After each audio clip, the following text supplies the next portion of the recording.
આપ સર્વોને હેતપૂર્વક જય શ્રી સ્વામિનારાયણ। આજની સત્સંગ કથા વાર્તા નિજ મંદિર સાવરકુંડલા। આ પવિત્ર શ્રાવણ માસમાં આપણે સત્સંગ કથા વાર્તાના માધ્યમે રક્ષાબંધન પર્વની કથા વિશે વિગતવાર જાણીશું। રક્ષાબંધન એટલે ભાઈ અને બહેનના પવિત્ર સંબંધની ઉજવણીનો તહેવાર। આ તહેવાર શ્રાવણ મહિનાની પૂનમના દિવસે ઉજવવામાં આવે છે, એટલે એને શ્રાવણી પૂનમ તરીકે પણ ઓળખવામાં આવે છે। રક્ષાબંધનના તહેવારની ઉજવણીની શરૂઆત સાથે એક પૌરાણિક કથા જોડાયેલી છે। આ કથા પ્રમાણે દાનવોના રાજા બલિએ જ્યારે 100 યજ્ઞ પૂર્ણ કરીને સ્વર્ગનું રાજ્ય લેવાનો પ્રયત્ન કર્યો, ત્યારે દેવોની પ્રાર્થના સાંભળીને ભગવાન વિષ્ણુએ ઋષિ કર્દમને ત્યાં માતા દેવહૂતિ થકી વામન અવતાર લઈને બ્રાહ્મણનો વેશ ધારણ કરી રાજા બલિ પાસે ભિક્ષા માગવા માટે પહોંચી ગયા। બલિ ખૂબ જ દાનવીર હતો। ગુરુએ ના પાડી હોવા છતાં પણ બલિએ 3 પગલાં ભૂમિનું દાન કરી દીધું। ભગવાને 2 પગલાંમાં ધરતી, આકાશ અને પાતાળ બધું જ સમાવી લીધું અને રાજા બલિને કહ્યું કે, હે રાજન, હવે 3જું પગલું મારે ક્યાં મૂકવું? ત્યારે રાજા બલિએ 3જું પગલું પોતાના મસ્તકે મૂકવા જણાવ્યું। આને વામન ભગવાને રાજા બલિ પર 3જું પગલું મૂકીને તેને પાતાળમાં પહોંચાડી દીધો। આ રીતે ભગવાન વિષ્ણુએ રાજા બલિના અભિમાનને ચૂર-ચૂર કરી દીધું। જોકે પછી બલિ રાજા પર ભગવાન વિષ્ણુ પ્રસન્ન થયા અને વરદાન માગવાનું કહ્યું। ત્યારે આ સંજોગોમાં બલિએ ભગવાન પાસે રાત દિવસ અખંડ પોતાની સામે રહેવાનું વરદાન માગ્યું, જેના કારણે ભગવાનને વૈકુંઠ છોડીને પાતાળ રહેવું પડે અને ભગવાન પાછા ન ફરતાં માતા લક્ષ્મી પરેશાન થઈ ગયા અને તેમને મુનીશ્વર નારદજી ના કહેવા મુજબ શ્રી વિષ્ણુને પરત લાવવા માટે લીલા રચી। માતા લક્ષ્મીએ ગરીબ મહિલાનું રૂપ ધારણ કરીને રાજા બલિ પાસે પાતાળમાં જઈને રાજાને રાખડી બાંધી। બલિએ કહ્યું કે, મારી પાસે તમને આપવા માટે કંઈ નથી। ત્યારે દેવી લક્ષ્મીએ કહ્યું કે, મારે ધન સંપત્તિની કાંઈ જરૂર નથી, મારે તો ભગવાન વિષ્ણુ જોઈએ છે।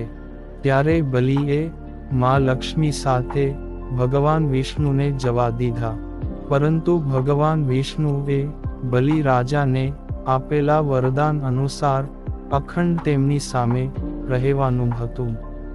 પછી ત્રિદેવો એટલે કે બ્રહ્મા, વિષ્ણુ અને મહેશ ત્રણેય મળીને 4 મહિનાના વારા કરી પોતાનું વચન સાર્થક કર્યું હતું અને આ રીતે રક્ષાબંધન પર્વની ઉજવણી શરૂ થઈ। એક વાર યુધિષ્ઠિરે ભગવાન શ્રી કૃષ્ણને પૂછ્યું કે, હે કાનુડા, મને રક્ષાબંધનની એ કથા સંભળાવો, જેનાથી મનુષ્યોની પ્રેતબાધા અને દુઃખ દૂર થાય છે। ભગવાન કૃષ્ણે કહ્યું, હે પાંડવ શ્રેષ્ઠ, એકવાર દૈત્યો અને સુરો વચ્ચે યુદ્ધ ચાલુ થઈ ગયું, જે સતત 12 વર્ષો સુધી ચાલતું રહ્યું। અસુરોએ દેવતાઓને હરાવીને તેમના પ્રતિનિધિ ઇન્દ્રને પણ પરાજિત કર્યા। આવી સ્થિતિમાં દેવતાઓની સાથે ઇન્દ્ર અમરાવતી ચાલ્યા ગયા। બીજી બાજુ વિજેતા દૈત્યરાજે 3 લોકને પોતાના વશમાં કરી લીધું। તેણે રાજપદ પરથી એ જાહેર કરી દીધું કે ઇન્દ્ર સભામાં ન આવે અને દેવતા તેમજ મનુષ્ય યજ્ઞ કર્મ ન કરે, બધા લોકો ફક્ત મારી પૂજા કરે। દૈત્ય રાજની આ આજ્ઞાથી યજ્ઞવેદ, વાંચન તથા ઉત્સવ વગેરે સમાપ્ત થઈ ગયા। આમ ધર્મના નાશથી દેવતાઓનું બળ ઘટવા લાગ્યું આ જોઈને ઇન્દ્ર પોતાના ગુરુ બુધ પાસે ગયા અને તેમના પગમાં પડીને વિનંતી કરવા લાગ્યા, હે ગુરુવર, આવી સ્થિતિમાં સંજોગો કહે છે કે મારે અહીં જ પ્રાણ ત્યાગવા જોઈએ, પરંતુ ના તો હું ભાગી શકું છું અને ન તો યુદ્ધનો સામનો કરી શકું છું, મને કોઈ ઉપાય બતાવો.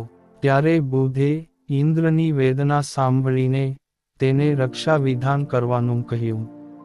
પછી શ્રાવણ માસની પૂનમે વહેલી સવારે નીચે આપેલા મંત્ર વડે રક્ષા વિધાન પૂરો કરવામાં આવ્યો.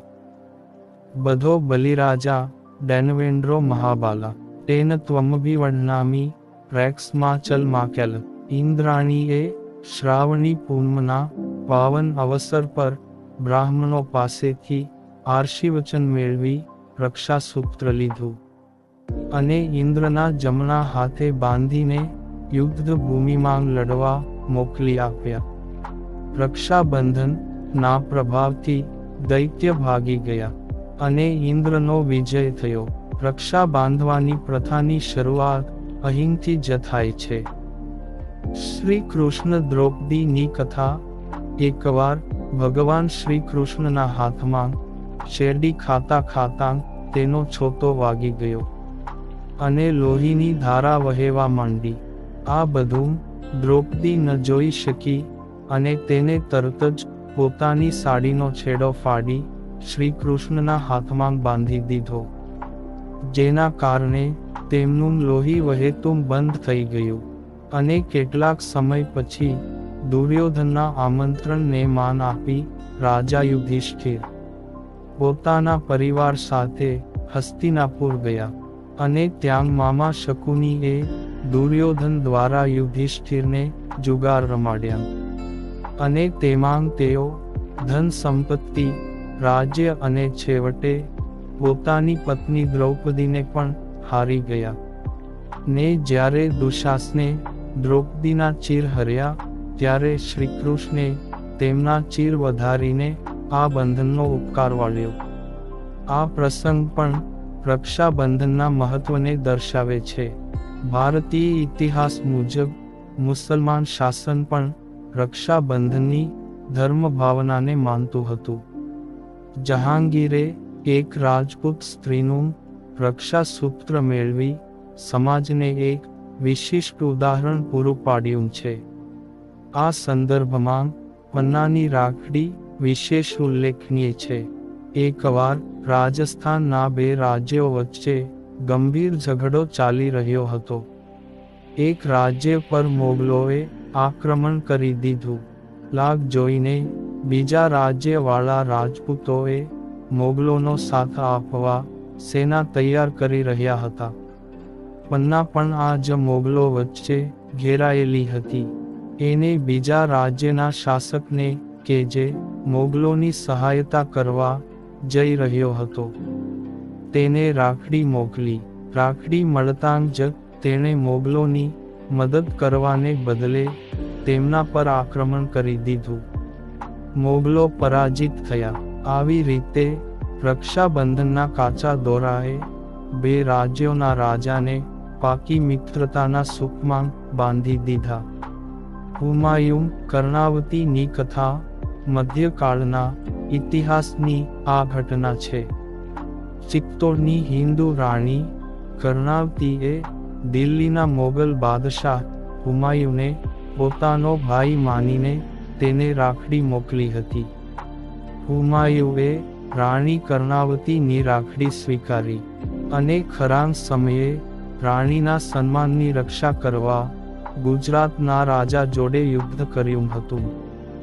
આમ આપણે રક્ષાબંધન પર્વ નિમિત્તે કેટલીક પૌરાણિક અને ઐતિહાસિક કથાઓ ટૂંકમાં સાંભળી ને હવે પછીની કથા વાર્તા આપને આગળના ભાગમાં સાંભળશું.